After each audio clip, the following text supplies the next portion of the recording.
오늘 우리에게 주신 하나님의 말씀은 신약성경 로마서 15장 1절에서 6절의 말씀입니다. 신약성경 로마서 15장 1절에서 6절 말씀입니다. 믿음이 강한 우리는 마땅히 믿음이 약한 자의 약점을 담당하고 자기를 기쁘게 하지 아니할 것이라. 우리 각 사람이 이웃을 기쁘게 하되 선을 이루고 덕을 세워가도록 할지니라. 그리스도께서 자기를 기쁘게 하지 아니하셨나니 기록된 바 주를 비방하는 자들의 비방이 내게 미쳤나이다 함과 같으니라.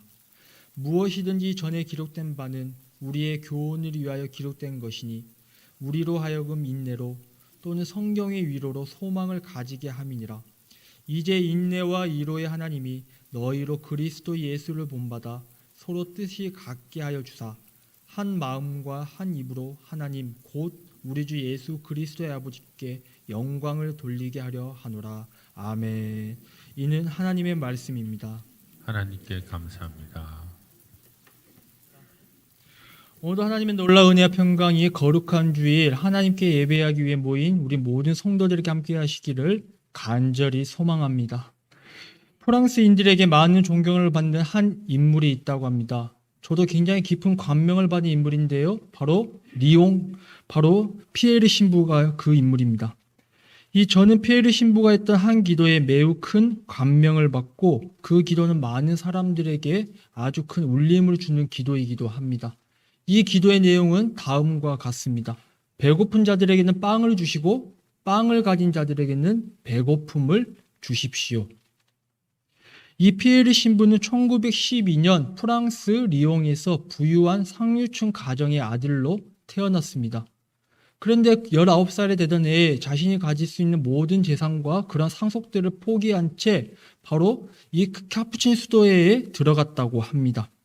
제2차 세계대전 당시에는 레지스탕스, 즉 당시 독일군에 의해 점령당했던 프랑스 시민들의 저항운동에 참여하였으며 전쟁 후에는 국회의원으로 활동하였습니다. 그리고 이후에 엠마우스 운동이라는 빈민 구호 단체를 설립하여 평생을 전쟁의 고아들 그리고 집이 없는 사람들, 소외된 사람들과 함께 거주하며 살며 프랑스의 살아있는 성자로 칭송을 받고 수많은 사람들의 사랑과 존경을 받았던 인물입니다. 이 피에르 신부는 전쟁 이후에 정치적 힘을 바탕으로 집 없는 사람 그리고 불황자들, 고아들을 함께 그런 사회적 문제를 해결할 수 있을 거라고 생각을 했습니다.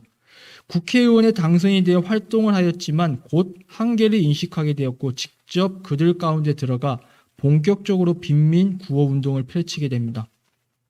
1949년 한 사회운동가와 함께 파리 근교의 작은 공동체를 만들어 집이 없는 사람들 그리고 불황자들, 전쟁 고아들의 안식처를 만들었는데 이것이 바로 이 엠마우스 운동의 출발이고 시작이다 이렇게 알려져 있습니다.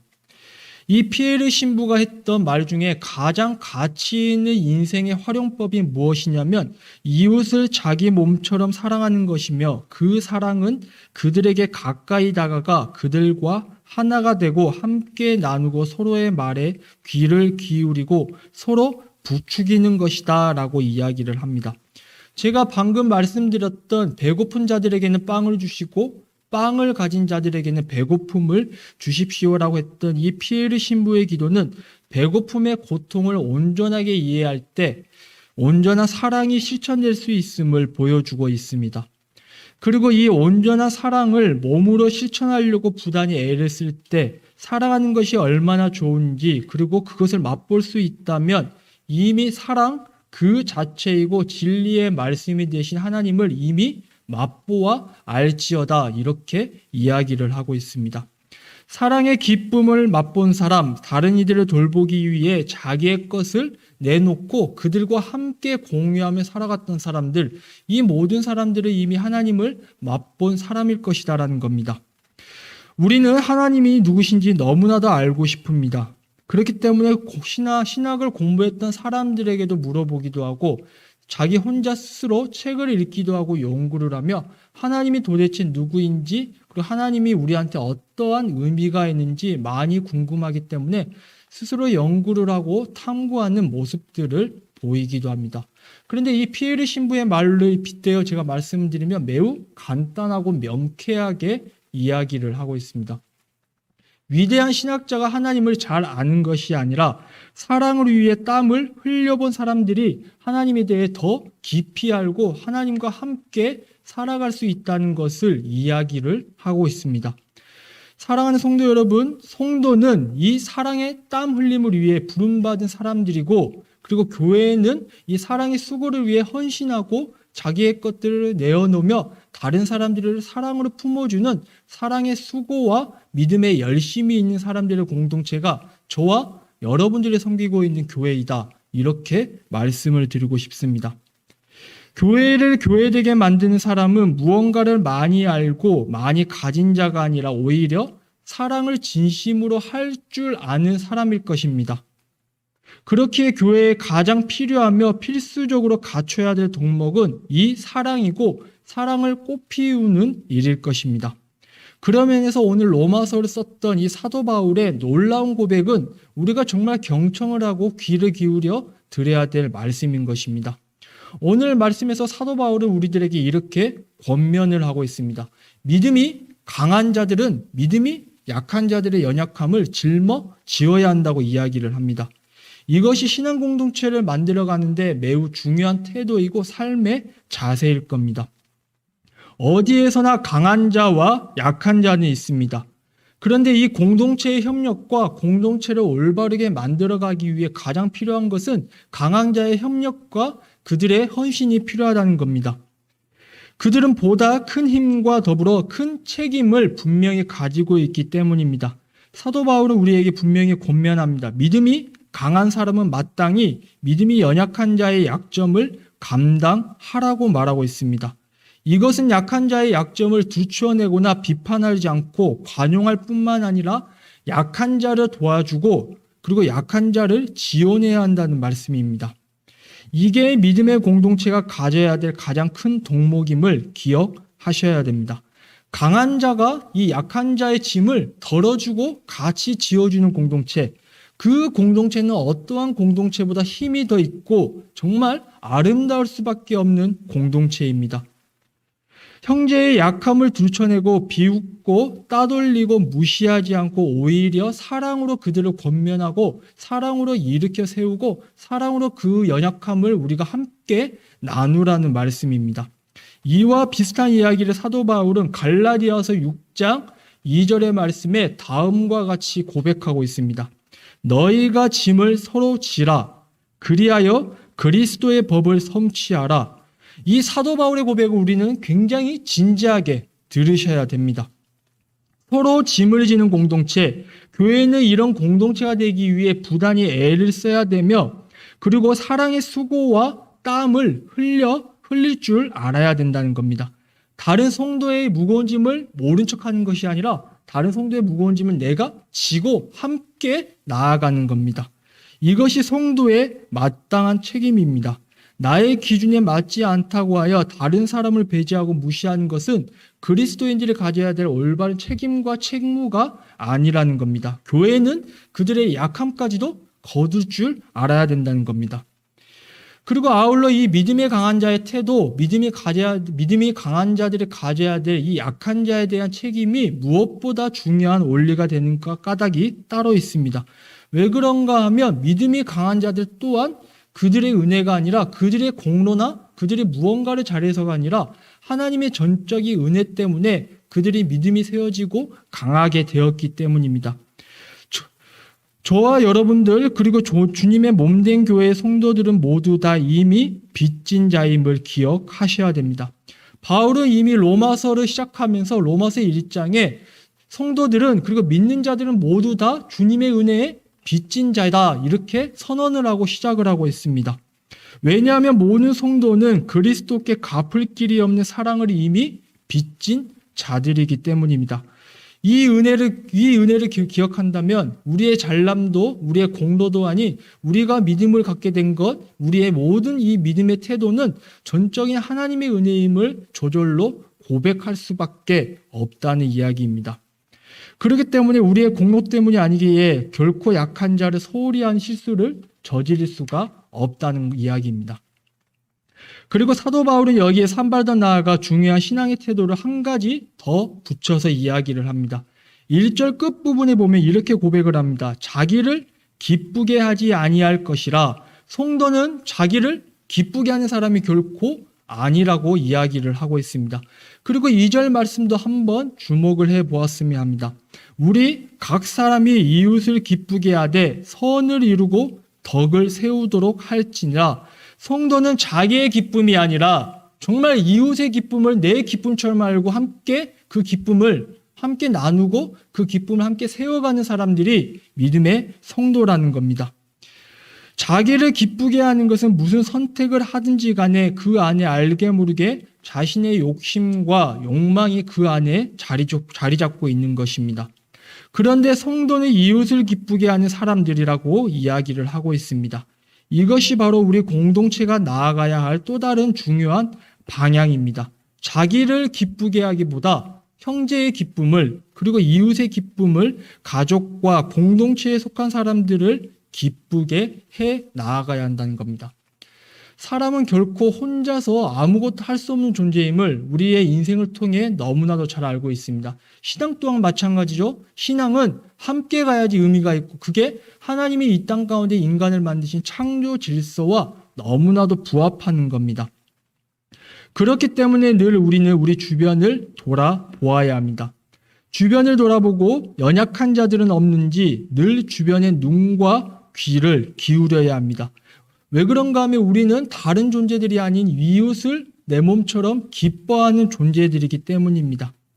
하지만 여기에서 매우 중요한 사실은 이웃을 기쁘게 한 행위가 단순히 사람의 만족과 사람을 기쁘게 한 행위가 되어서는 결코 안 된다는 겁니다. 이런 면에서 바울은 우리에게 권면하고 있습니다. 2절 말씀 마지막 부분을 한번 제가 읽어드리도록 하겠습니다. 선을 이루고 덕을 세워라. 선이란 유익을 주는 겁니다. 달리 말하면 그것은 덕을 세워 나아가는 거죠. 이는 자기를 기쁜 것보다 이웃의 필요를 충족시키고 성장과 성숙을 도와주는 것을 의미합니다. 이것이 자기를 기쁘게 하기보다 이웃을 기쁘게 하는 삶이고 이 모든 일들의 목적은 분명합니다. 교회는 이 일을 위해 한 몸이 되어야 하고 하나의 일치를 추구하여 그리스도를 닮아가는 장성한 분량까지 나아가야 되기 때문입니다. 이게 교회이고 부름받은 성도들이다. 이게 사도 바울이 로마서를 통해 우리에게 들려주고 있는 권면의 말씀입니다. 이웃을 기쁘게 하는 삶을 살기 위해 우리가 가져야 할 것들이 분명히 있습니다. 먼저는 이웃에 대해 관용의 태도로 대하는 것입니다. 관용이란 관대하게 포용한다는 말입니다. 나와 다른 사람들의 생각과 삶의 방식과 이제까지 살아온 인생이 다른데 다른 사람을 인정하고 포용하는 것이 정말 말처럼 쉽지 않음을 너무나도 잘 알고 있습니다. 나와 다름을 그리고 이것은 다른 사람을 그 모습 그대로 인정하고 받아들이는 자세입니다. 나와 다름을 차별로 인정하지 않고 차이로 받아들이고 그 차이 가운데 그 사람을 있는 그대로 보는 그 태도가 관용의 마음이고 관용의 자세라고 할 수가 있습니다. 남들과 협력하면서 더 나은 세상을 만들기 위해서라도 어쩌면 이 관용은 현대인들에게 무엇보다 필요한 덕목이고 태도이고 자세라고 볼 수가 있습니다. 그리고 또한 이웃을 기쁘게 하기 위해 자기 권리에 대한 자발적 희생과 포기 또한 필요하다는 겁니다. 우리 나름대로 생각이라는 것이 있고 입장이라는 것이 있는데 그것을 일정 부분 포기하고 희생한다는 것이 보통 힘든 일이 아닙니다. 왜 그런가 하면 세상은 자꾸 우리들에게 어떻게 이야기를 하냐면 내 것을 손해보지 말라고 이야기를 하기 때문에 이 일을 한다는 것은 결코 쉽지 않다는 것을 기억하셔야 됩니다. 하지만 저는 교회는 이 세상의 목소리에 휩쓸려서는 결코 안 됩니다. 이웃을 위해 희생하며 한 몸을 이루기 위해 부름을 받았기 때문입니다.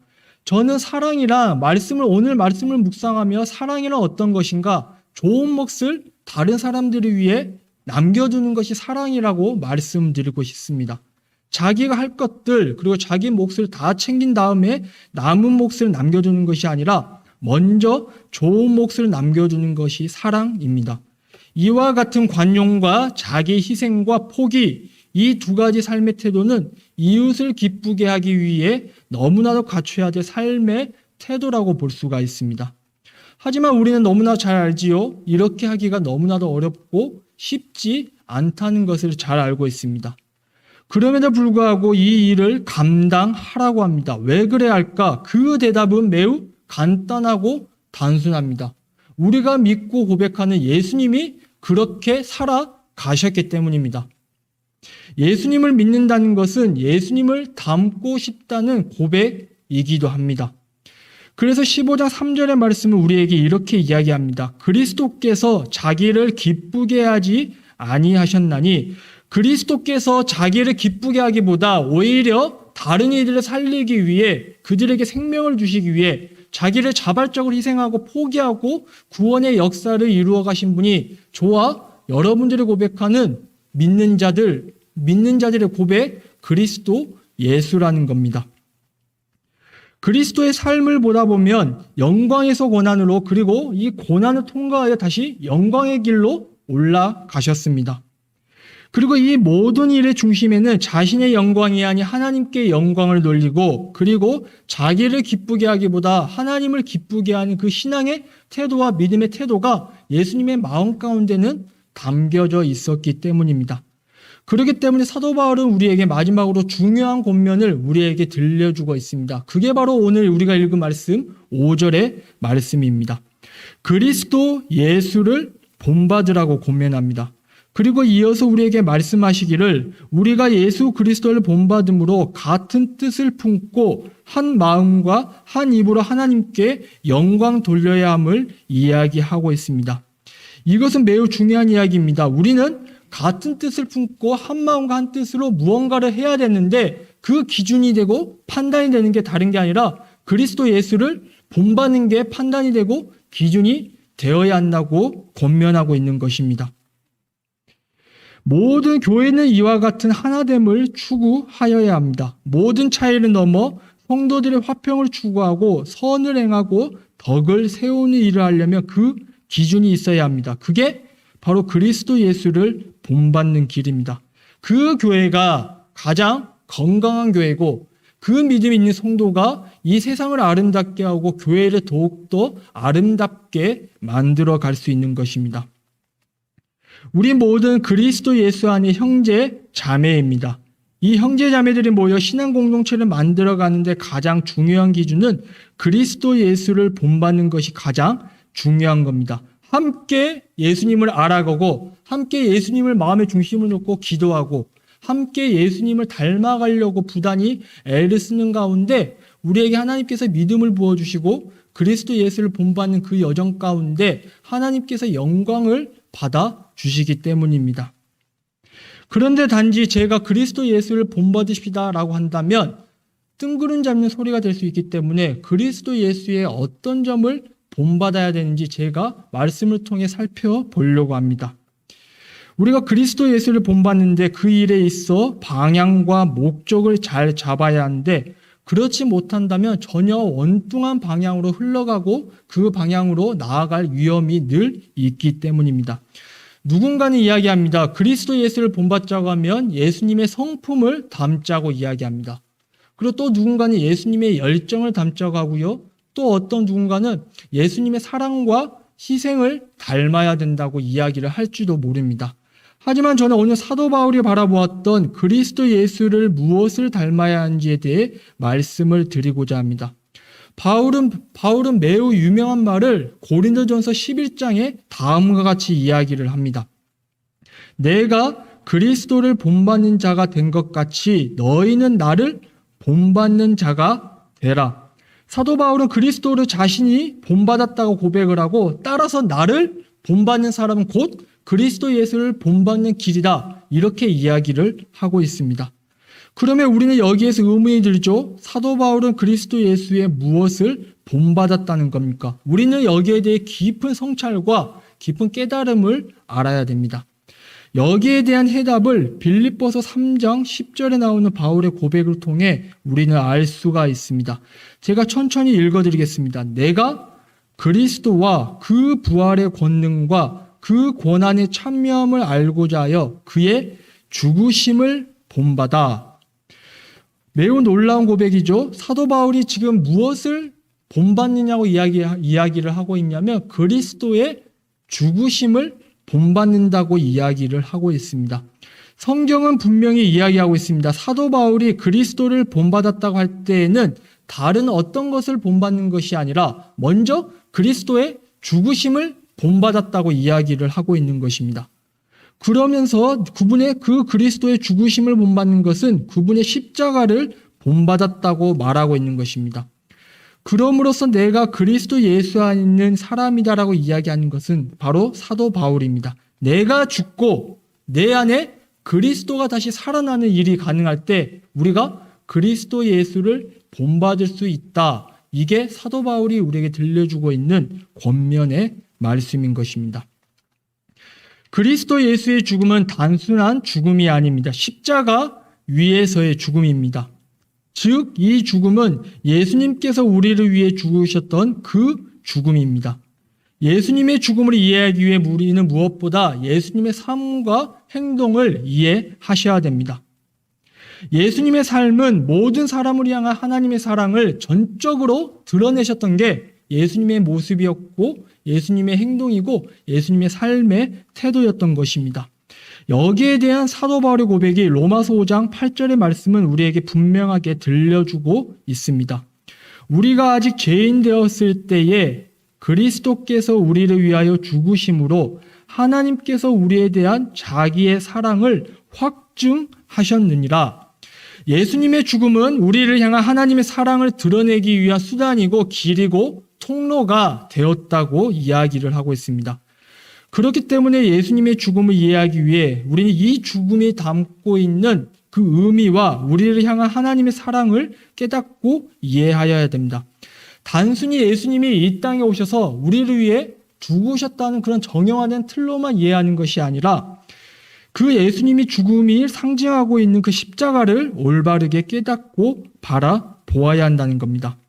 하지만 이 십자가는 동시에 사랑의 상징입니다. 예수 그리스도께서 보여주신 하나님의 사랑, 십자가의 죽음, 그 너머에 있는 하나님의 사랑을 우리는 분명하게 깨닫고 바라보아야 한다는 겁니다. 이렇게 본다면 이 사랑과 죽음은 어찌 보면 이 동전의 양면과도 같다, 이렇게 볼 수가 있습니다. 그래서 성경은 우리에게 이렇게 이야기를 하죠. 한 알의 미랄이 되어 썩어져야 된다고 이야기를 합니다. 그렇게 썩어져 다른 사람을 살리는 길을 살아야 된다. 이게 성경이 이야기하고 있는 놀라운 고백인 것입니다. 그게 사랑인 것입니다. 곰곰이 생각을 해보시면 사랑하는데 어떻게 희생을 하지 않을 수 있겠습니까? 사랑하는데 어떻게 손해보기 싫어 자기의 이익을 추구하며 살아갈 수 있겠습니까? 사랑하는데 어떻게 헌신하지 않을 수 있고 사랑하는데 어떻게 나눠주지 않을 수 있을까요? 사랑은 곧 희생과 자기 포기, 곧 나의 죽음을 전제하고 있다는 말씀을 드립니다. 사도 바울이 그리스도 예수를 본받았다고 이야기할 때 그리스도의 죽으심을 먼저 본받고 그 이후에 그리스도의 사랑을 본받았다고 우리는 받아들이고 이해하셔야 됩니다. 여기에 대한 고백을 대표적으로 알 수 있는 것이 데살로니가 전서 2장 8절의 말씀입니다. 우리가 이같이 너희를 사모하여 하나님의 복음뿐 아니라 우리의 목숨까지도 너희에게 주기를 기뻐함은 너희가 우리의 사랑하는 자 됨이라. 여기에 보면 자신의 목숨까지도 주기를 기뻐한다고 이야기를 합니다. 그 이유에 대해 사도 바울은 사랑하기 때문이다, 이렇게 이야기를 하고 있습니다. 예수님을 닮아가기로 결단하며 살아갔던 사도 바울은 이토록 평생을 사랑의 복음을 전하기 위해 헌신하였던 인물로 우리가 이해될 수가 있습니다. 예수님은 우리에게 이토록 하나님의 사랑을 보여주는데 평생을 헌신하셨고 그 삶을 살아가셨습니다. 그 사랑을 받은 우리가 그리스도 예수를 본받아 사도 바울의 삶을 따라 그리고 수많은 사도들의 모습을 따라 우리 또한 이 사랑이 다른 곳으로 흘러갈 수 있게끔 전달하는 역할을 감당해야 한다는 겁니다. 이게 교회의 사명이고 우리 믿는 자들 즉 성도의 믿음이고 사명이고 태도이다. 제가 마지막으로 이렇게 말씀을 드리고 싶습니다. 여기에서 우리는 죄에 대해 한번 생각해 보고 싶습니다. 성경이 우리에게 들려주고 있는 죄는 어떤 모습이냐? 하나님으로부터 멀어지는 것이 죄다. 이렇게 이야기를 합니다. 그런데 저는 오늘 말씀에 빗대어 여기 한 가지를 더 추가하려고 합니다. 성경이 이야기하고 있는 죄는 하나님의 사랑으로부터 멀어지는 것이 죄라고 볼 수가 있습니다. 이 이야기는 또한 하나님의 사랑이 우리한테 전달되어 세상 가운데 흘러가야 되는데 그것들이 못 가게 가로막는 것들이 있다면 그 모든 것들이 죄라고 이야기를 할 수가 있습니다. 예수님이 이 땅에 오셔서 감당하셨던 일은 다른 어떤 것들이 아닙니다. 이 하나님의 사랑이 사랑의 물줄기가 모든 사람에게 골고루 전파되고 받아들일 수 있도록 죄의 이 굴레를 무너뜨리는 일을 감당하셨던 겁니다. 그리고 또한 우리가 그리스도 예수를 본받는다면 또 하나는 이 죄에 대해 당당하게 맞서 싸울 줄도 알아야 됩니다. 하나님의 사랑이 세상에 전파되는 것을 가로막는 것들이 있다면 그것들을 허물기 위해 온몸으로 사셨던 예수님을 본받아 그것과 맞서 싸울 줄도 알아야 됩니다. 우리 예수님께서는 이 땅에 오셔서 많은 기적들과 비유를 우리에게 알려주셨던 것 오직 한 가지 이유입니다. 하나님의 사랑이 골고루 전파될 수 있게끔 하나님 나라가 이 땅 가운데 이루어질 수 있게끔 그 말씀을 선언하고 선포하셨던 겁니다. 이게 바로 예수님의 사랑이었던 것입니다. 죄의 굴레에 묶여 신음하는 사람들, 이들을 향해 죄의 굴레로부터 해방시켜주고 그 안에 하나님의 사랑이 들어갈 수 있도록 하나님이 도와주신 것이고 예수님이 이 일을 감당하셨습니다. 예수님은 우리를 끝까지 사랑하셨습니다. 어찌 보면 그 길의 끝에 마침내 십자가의 죽음이라는 것을 분명히 알았음에도 불구하고 하나님께서 전하고 계신 최후의 승리를 믿고 아직 이 땅에 온전하게 이루어지지 않는다 할지라도 그 최후 승리를 선포하면서 그리고 하나님의 사랑을 말하고 죄된 현실 가운데 끝까지 사랑하는 삶을 실천하신 분이 바로 예수님입니다. 이게 예수님이 우리에게 보여주신 본이고 우리가 닮아야 될 본이 되는 겁니다. 사랑하는 성도 여러분, 오늘 이 사도 바울의 놀라운 권면의 말씀을 귀담아 들으시기를 바랍니다. 교회 안에는 다양한 사람들이 모여 있습니다. 하지만 믿음이 강한 자들은 이 믿음이 약한 자들의 짐을 같이 짊어져야 됩니다. 그리고 교회에는 우리의 욕망과 기쁨을 추구하기보다 오히려 이웃을 기쁘게 하는 삶을 살아야 합니다. 이게 선을 이루고 덕을 세워나가는 믿음의 길입니다. 오늘 사도 바울이 우리에게 보여주는 관심사는 오직 한 가지입니다. 바로 주님의 몸된 교회의 하나됨입니다. 그리고 이 하나됨은 어떻게 가능한가? 거기에 대한 사도 바울의 권면은 그리스도 예수를 본받아 그리스도의 죽으심을 본받는 것이고 그리스도 예수의 사랑을 본받음으로 가능하다는 이야기입니다. 저는 오늘 이 말씀에 잇대어 이 자리에 모인 모든 분들에게 믿음으로 선포합니다. 그리스도 예수를 본받아 그 일에 한 마음과 한 뜻과 한 입으로 그리스도 예수를 시인할 때 마침내 하나님께 영광을 받아주실 것을 믿음으로 여러분들에게 선포드립니다. 교회의 삶을 살아갈 때 중요한 목표가 필요합니다. 그것은 하나님께 영광 돌리는 겁니다. 그러면 이 일이 어떻게 가능한지 오늘 사도 바울은 우리에게 중요한 권면을 들려주고 있습니다. 그리스도 예수를 본받는 일에 한 마음과 한 뜻이 되는 것, 그리고 그리스도 예수를 본받는다는 것은 다른 어떤 것이 아닌 그리스도의 죽으심을 본받는 것이고 그리스도의 사랑을 본받는 일이다. 예수님의 사랑을 본받는 것임을 우리에게 거듭거듭 들려주고 있습니다. 바라기는 저희 교회가 믿음이 약한 자가 있다면 믿음이 강한 자가 좀 더 끌어주고 우리의 이익과 우리의 기쁨을 추구하기보다 다른 이들과 이웃들의 기쁨을 추구하며 이 신앙과 믿음의 여정을 걸어가는 저와 여러분들이 되시기를 간절히 바랍니다. 이 교회가 이 길을 따라갈 때 하나님께 영광을 돌리는 삶을 살아갈 수가 있습니다. 이 자리에 모인 모든 성도들이 그리스도 예수를 본받아 그리스도 예수의 죽으심을 본받고 그리고 그리스도의 사랑을 본받고 그리고 그 일에 한 마음과 한 뜻이 되어 하나님께 영광 돌리는 삶을 살아가는 이 자리에 모인 모든 주님의 백성들이 되시기를 주님의 이름으로 간절히 축원합니다. 기도하겠습니다. 사랑과 은혜가 풍성하신 하나님, 오늘도 하나님의 말씀을 듣습니다. 오늘 사도 바울이 우리에게 권면하고 있는 것처럼 그리스도 예수를 본받는 일에 한 마음과 한 뜻을 다해 최선을 다하는 삶을 살게 하여 주옵소서. 믿음이 강한 자는 약한 자를 끌어주고 자기의 기쁨보다 이웃의 기쁨이 되는 삶을 살게 하여 주옵소서. 그리하여 선을 이루고 덕을 세우는 모습이 되게 인도하여 주옵소서.